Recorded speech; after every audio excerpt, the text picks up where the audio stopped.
จะเบิ้งพี่น้องธรรมศาสตร์แกงอะลองยามฝน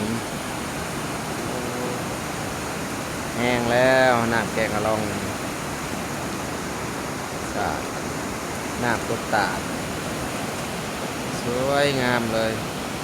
ยามตอนแรง4 โมงปลาย5 โมงครับ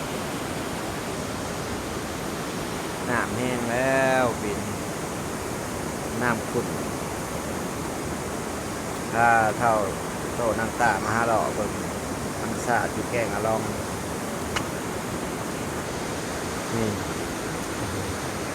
งามแล้วธรรมชาติก็ได้น้ำต้นตาดบางแห้งนะเสียงน้ำต้นตาดตแห้งแล้วไม่ได้มาอาบแล้วน้ำมาลองบัดน้ำแห้งแล้วอาบไม่ได้แล้วบัดแห้งเบิ่งหาเบิ่งกระเจ้าพวงแห้ก่อนได้ป่ะที่หากินแบบธรรมชาติชาวบ้านบ้านอะล่องหาอยู่หากินน้ำแห้งเลย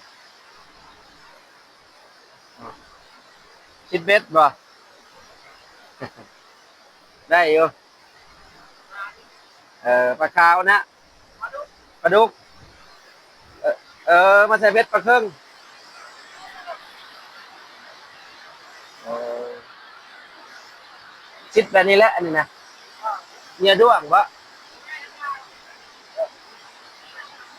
อ๋อ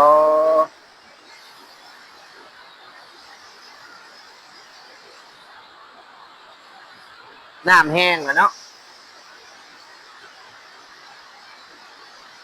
เบ็ดประหลาดบ่ได้บ่ยามนี่ยังบ่ได้เนาะเดี๋ยวอึดกี่เดือนบ่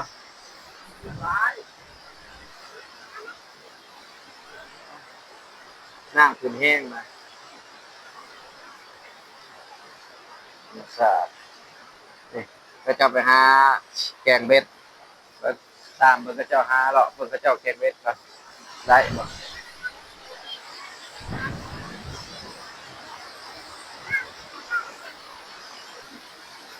โอ้แห้งขนาดนี้น้องเอ้ยน้ำพุ่นธรรมชาติแกงอะลองตอนพอนางแรงประมาณ4 โมงปลายโอ้ธรรมชาติน้ำตกตาดแห้งแห้ง